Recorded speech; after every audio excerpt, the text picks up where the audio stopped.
มาเด้อพี่น้องมาเด้อ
แม่น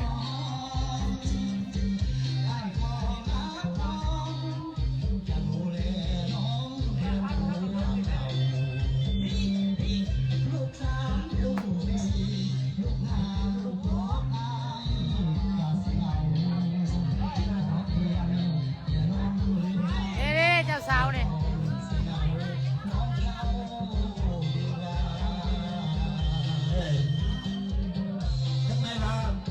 เขาตายหาเนี่ยเราเขาได้ลูกเขาเป็นเราเป็นแอมลี่ลูกเอายิ้มเนี่ย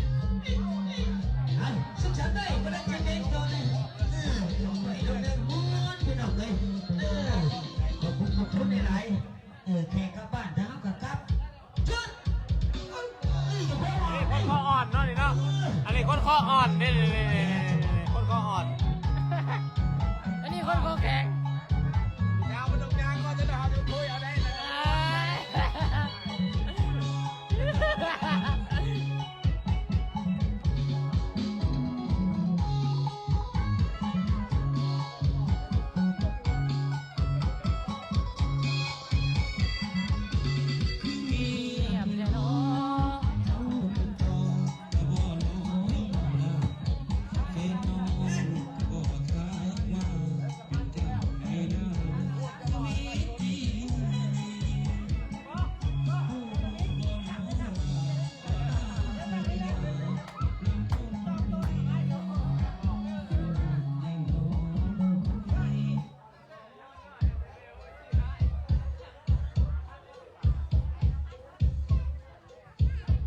ตัวจิ้มเมื่อปลาดีมั้ง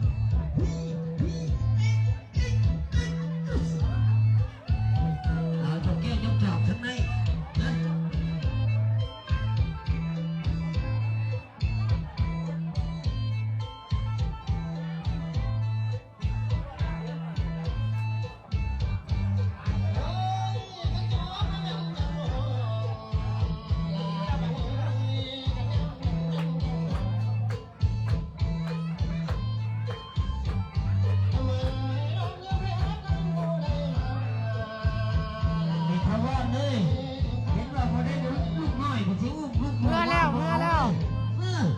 เอาลูกตัวเองเลย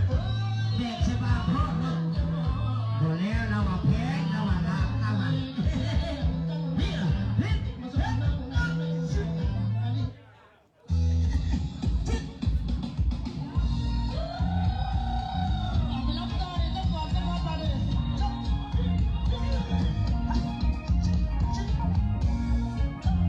อาจารย์ทุกชั้นเลย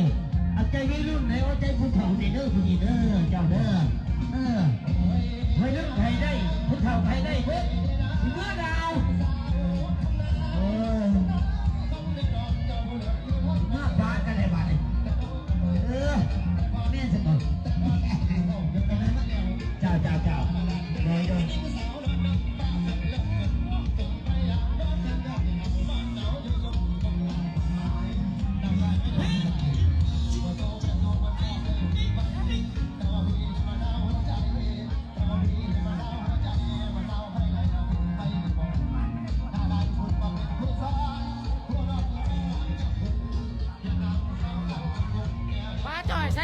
ใส่คอใหญ่เลย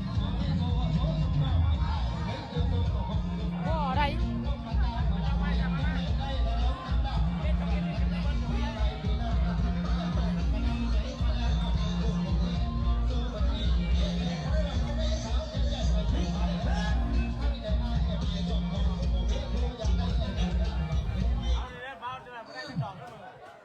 มีหมากกันได้มาในสีแดงเสียบแทง ลองกินเบียร์น้องเลย ปั่นขนอยว่าหมากนั่นนะขมูหมากขมูบ้านเขาขา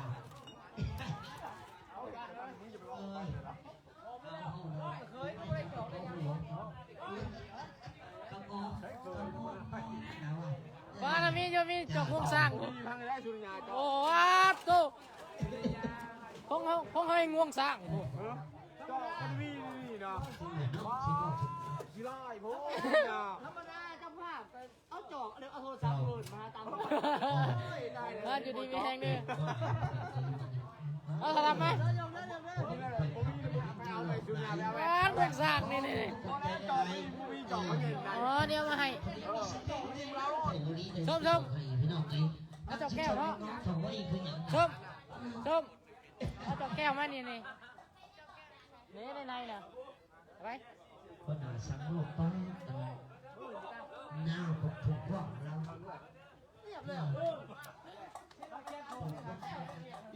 อันนี้วันลูกอ่อนเนาะ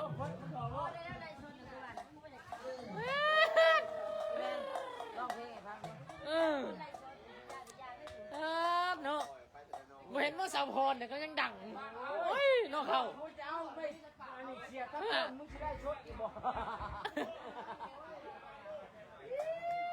นี่ก็พอลูกอ่อนก็เป็นลูกอ่อนเนาะดูต้นมูเบิร์ดยังมูเบิร์ดเพื่อนอ่ะมวนอยู่นี่นี่เอาให้ทารำนะนี่มึงไล่ผู้เดียวนี่นี่เอาให้ทารำนั่น